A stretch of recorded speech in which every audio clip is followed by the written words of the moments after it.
Comment débuter sa chaîne YouTube en 2020? Comment spécialement faire des vidéos en 2020? Dans cette vidéo, je vais vous donner des astuces typiquement pour cette année pour réussir et se démarquer. C'est ce qu'on va voir, n'oubliez pas de vous abonner, à tout de suite.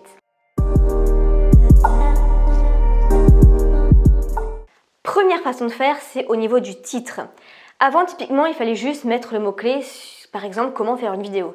Maintenant, c'est différent. Il va falloir mettre le mot-clé, OK, dans une première phrase, deux points ou deux petits bâtons en parallèle, et ensuite de l'émotionnel. C'est-à-dire qu'on va faire plaisir à la fois au mot-clé, au moteur de recherche, mais à l'émotionnel aussi pour le côté humain. Donc typiquement, comment faire une vidéo? Eh bien, ça serait comment faire une vidéo en 2020, deux points par exemple ou deux traits, toutes les techniques pour se démarquer de la concurrence. Ou alors, comment faire une vidéo en 2020, deux points, ce qui m'a fait passer de 0 à 100 000 abonnés. Ou comment faire une vidéo en 2020, deux points, ce qu'on ne vous a pas dit. Vous voyez, c'est le côté un peu curiosité aussi. Donc en fait, le titre va être divisé en deux parties. Donc le mot-clé, deux points et l'émotionnel, ok ? Deuxième tips, ça va être au niveau du montage vidéo. Beaucoup se passe en fait au montage vidéo. Donc typiquement, je vais vous donner quelques astuces. Il va falloir rajouter donc un titre. Vous allez annoncer en fait le bénéfice de la vidéo. Ensuite, vous allez mettre un titre un peu dynamique qui bouge avec une petite musique un peu plus haute. Et ensuite, par exemple, à chaque fois que vous allez annoncer plusieurs points, par exemple, vous avez 7 astuces, et bien chaque astuce, vous allez mettre une image animée avec aussi de la musique. Comme ça va un petit peu créer une séquence un peu différente d'un plan face cam et du coup ça va rajouter du dynamisme.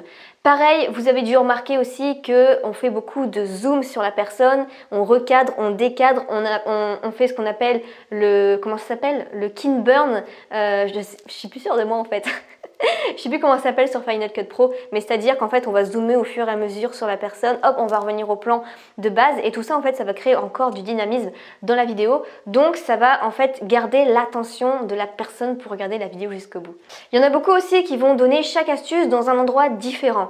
Donc par exemple ici j'ai donné mon astuce numéro 1, mais je pourrais donner mon astuce numéro 2 dans le salon, mon astuce numéro 3 dehors, bref, ça donne du dynamisme également. Et il y en a aussi beaucoup qui alternent entre se filmer soi, donner des exemples à côté avec des images ou encore filmer son écran. Ensuite, troisième astuce, c'est qu'en 2020, il ne faut plus laisser tomber la description puisque ça compte énormément. Donc comment faire typiquement ? Le titre, vous le copiez, collez, vous le mettez dans la première ligne de description.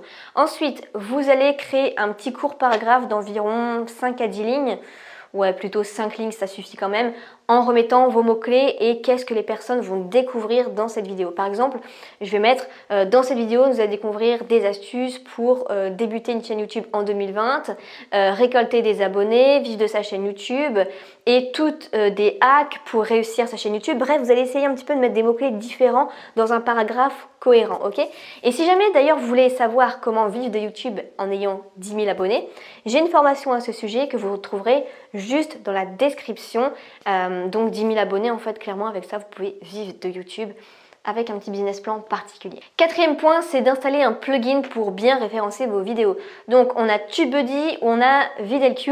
Moi j'utilise Videlq maintenant qui est un peu plus complet je trouve que TubeBuddy, mais je crois que les prix sont similaires, mais vous avez aussi la version gratuite. Donc en fait ça permet de bien choisir des tags, de savoir selon les mots-clés en quelle position sur YouTube on est bien référencé, si on est 3e, 4e en tapant le mot-clé.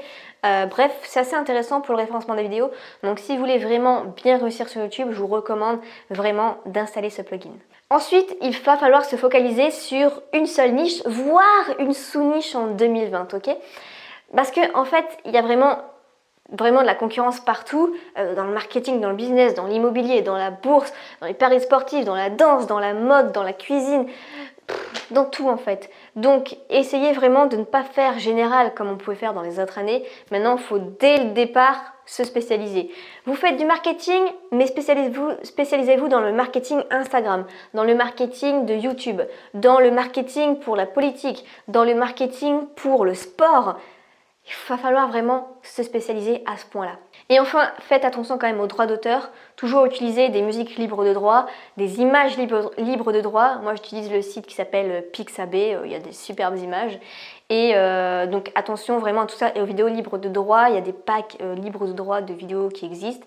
De temps en temps, je mets en fait des petites vidéos animées que je n'ai pas créées moi-même, mais que j'ai achetées en pack qui sont libres de droit. Donc faites bien attention à tout ça parce que YouTube, il est quand même assez fort pour détecter.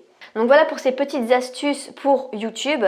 Donc si ça vous intéresse, je vous rappelle, j'ai ma formation à ce sujet qui s'appelle Comment vivre de YouTube avec 10 000 abonnés et comment réussir à avoir tous ces 10 000 abonnés. Je donne toutes mes astuces.